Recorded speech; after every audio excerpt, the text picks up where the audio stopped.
Tere kõigile! Hõbekunn siin ja mõtlesin, et siis täna võiks natuke teistmoodi sellise jutuajamise teha ja vaadata natuke maailma sellist seisu.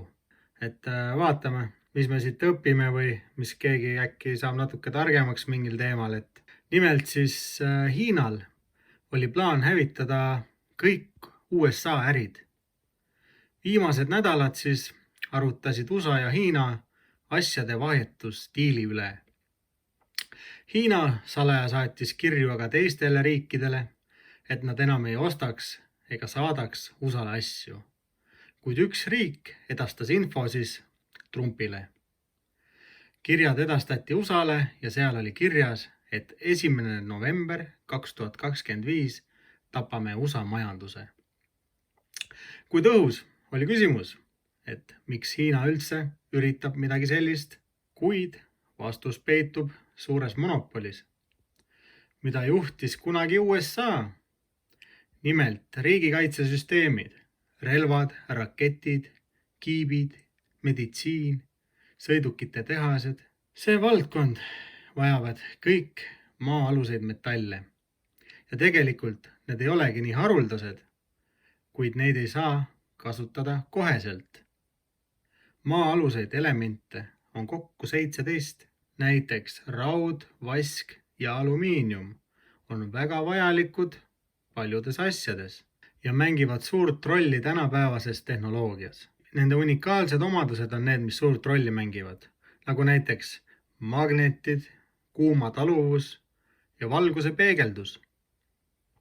Suuremas osas kasutatakse neid elektriautodes, tuulikute turbiinides, katalüsaatorites ja nii edasi, mis teeb väga keeruliseks neid asendada millegi muuga. Sellest nad ongi igal pool, näiteks telefonides, mikrolaineahjudes, allveelaevades, autodes ja reaktiivlennukites. Mis teeb Hiinast võimsaima tegelase, on see, et Hiina on maailma suurim maa-aluste metallide omaja ning refineerija.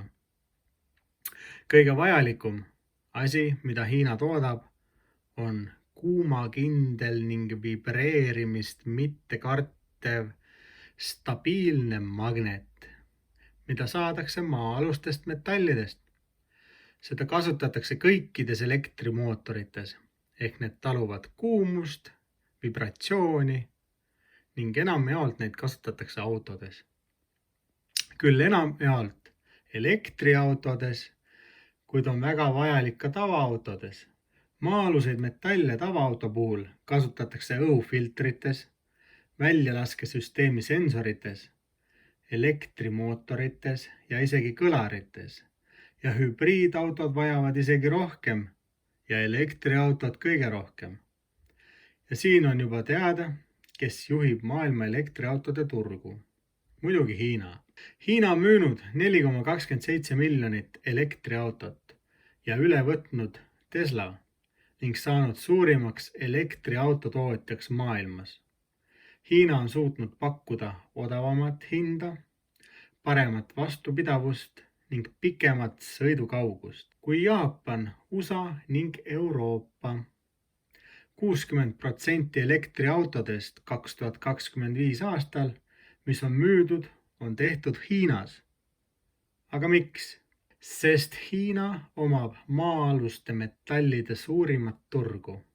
Nimelt tavaline elektriauto vajab 1,5 kilogrammi maa-aluseid metalle, mõned isegi ligikaudu 4 kilogrammi.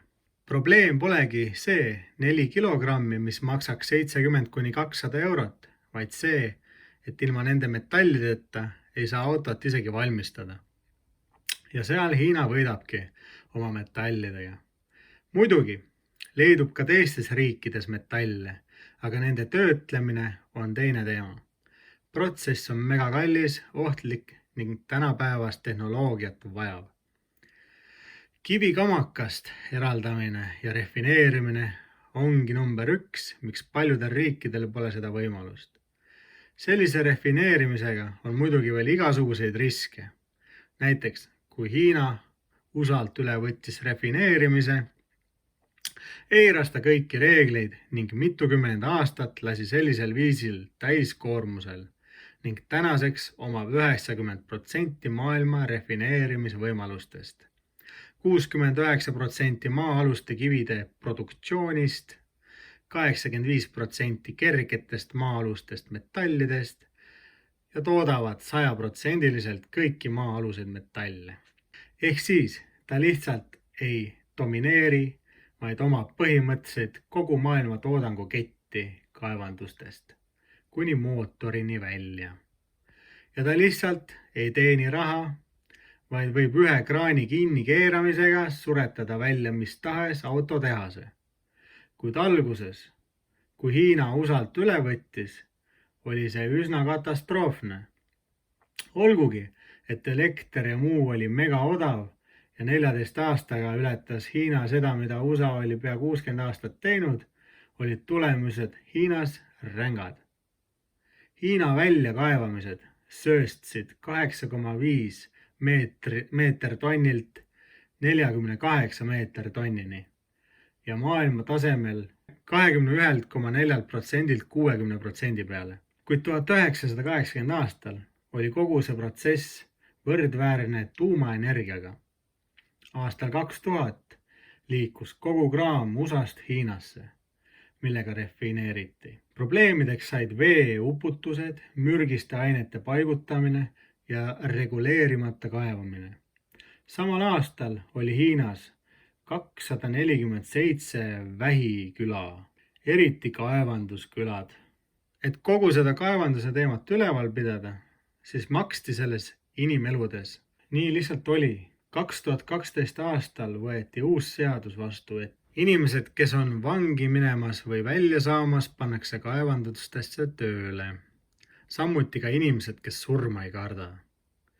Välismaal oli jäänud vaid üks võimalus ja see oli viia oma ärid Hiinasse, et ellu jääda. Ja seda tegi ka Tesla. Tesla sai pikaajalise lepingu maa-aluste metallidele juurdepääsule. Ja sellepärast veel toimetabki. Samuti tegid sama GM Motors, Apple, Volkswagen, Siemens, Hitachi ja nii edasi, väga paljud erinevad firmad. Tänapäeval Hiina eriti enam ei kauple metallides, vaid müüb valmis asju nagu mootorid, magnetid, sõidukid ja nii edasi. Ehk siis valmis produkte müüb. 2019 aastal tegi Hiina 92% kogu maailma magnetitest ja nüüd hakkab mängima suurt rolli elektriautode turul Euroopas. Mõelge ise, kui üks riik hoiab kõiki kivist refineerimisest kuni valmis esemeni, toodanguni. Kui ohtlik see teistele riikidele on? Näiteks 2010 aastal Jaapani merevägi siis nägi, et kalastuspaat oli kuskil seal nende vete juures ja viis enda sinna sadamasse ja arreteeris kapteni. Hiina siis peatas koheselt ekspordi ja kõik värgid Jaapaniga. Mitte päevaks, mitte nädalaks, vaid 8 kuuks. Jaapani firmad virelesid, hinnad olid laes ja paanika oli ülemaailmne. Ühe teatud oksiidi hind läks $91 kilogrammi kohta jaanuar 2009 kuni august 2011 selles vahemikus põhimõtteliselt siis, ütleme, et põhimõtteliselt 1 aasta, natuke mõni kuu üle, et $91 pealt $2377. Et jah, ning Hiina 2025 pole enam sama, mis oli 2010. Hiinat ei huvita enam miski ja ta domineerib peaaegu kõiges. Euroopas, USAs ja Jaapanis on hirm. Kui enam pole ligipääsu refineeritud metallidele, siis ei saa teha uusi kiipe, sõjavarustus aegub, ei saa uusi teha ja nii edasi ning suurim oht seisneb selles, kui Hiina varustab nende kiipide ja tehnoloogiaga riike, kes on siis Euroopa ja USA vaenlased põhimõtteliselt. On riike siis, kes on proovinud refineerima hakata, kuid tulutult Hiina omab nii suurt protsenti maailma staabilt, et laseb hinnad alla ja pankrott on kohal. Terve USA kaitsesektor ei saa funktsioneerida ilma maa-aluste metallideta. F-35 hävitajad, allveelaevad, Tomahawk raketid, radarid ja droonid. Kõik vajavad maa-aluseid metalle. Üks hävitaja F-35 vajab 410 kilogrammi maa-aluseid metalle.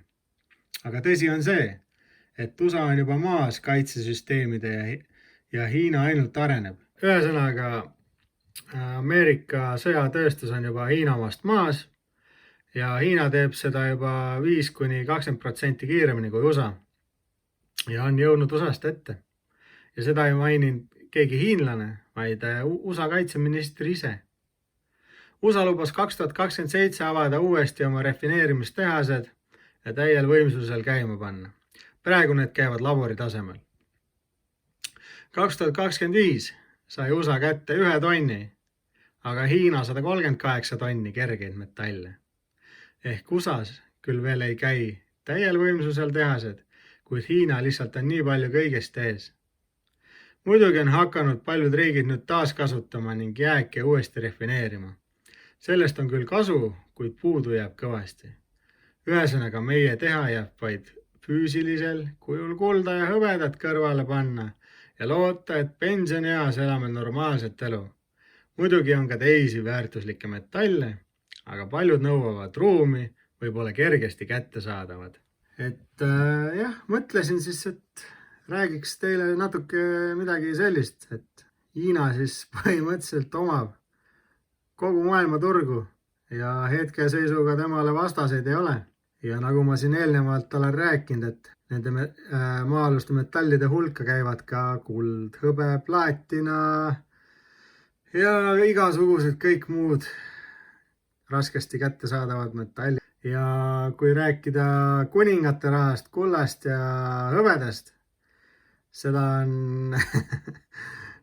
on Hiina ju kokku ostnud juba aastakümneid.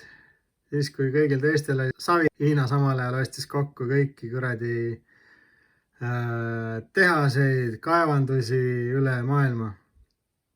Ja samuti mainis ära ka selle, et näiteks Aafrikas on ju kulda ja üldse neid metalle tohu ja tema pakkus välja, et kaevate metallid meile ja meie anname teile Hiina juane, ehk siis tagame teie metallid oma kuradi Hiina rahaga ja vastutasuks te saate ehitada või ükskõik mis teil vaja on, te saate kõike teha nagu. Et rahapuudust teil ei ole. Lihtsalt meie tahame metalle ja kõike värki ja saate aru küll, et tahab ikkagi omada kogu maailma kuradi produktina.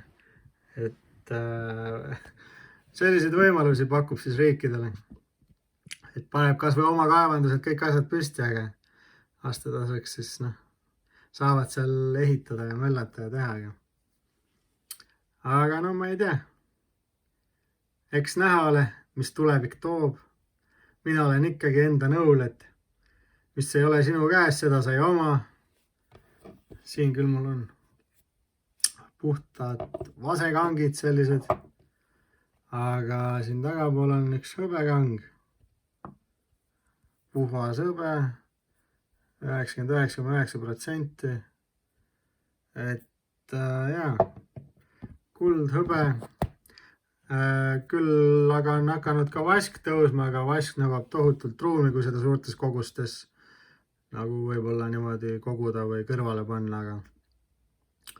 Aga natuke võib ju kõike olla, et miks mitte. Aga jah, füüsilisel kujul. Vahet ei ole, kas see hind läheb alla või ei lähe, las ta läheb, vahet ei ole. Te ei ostnud ju seda, et paari euro nimel, et nüüd tõuseb, nüüd lähen müün maha. Te ostsite, et kindlad olla, et kui kõik perse läheb, siis teil on mille eest midagi osta või vahetada. Või nagu ma eelmises videos mainisin, kui see on tõsi, mis siin tulevik toob, siis on meil uus raha tulemas. Ja uuele rahale ülemineku ajal teie vana raha pole mitte sittagi väärt. Aga mis väärt on väärismetallid. kuningate raha. Ja kes teab, mis need hinnad teha võivad, aga oma väärismetallidega võite omale majalaene tasuda, uue maja ehitada, maad osta või miks mitte ka uuele rahale võrdnevalt või nagu võrdväärselt mõistliku summa uut raha saada, mis tollel ajal kohane on.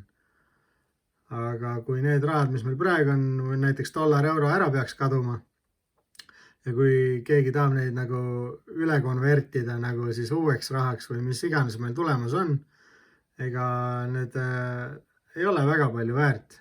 Aga ma ei tea, siin on jälle pikalt jutustatud, et ma loodan, et saite mingit aimugi, et vähemalt väärismetallide turg on enamjaolt ikkagi Hiina käes kogu ulatuses.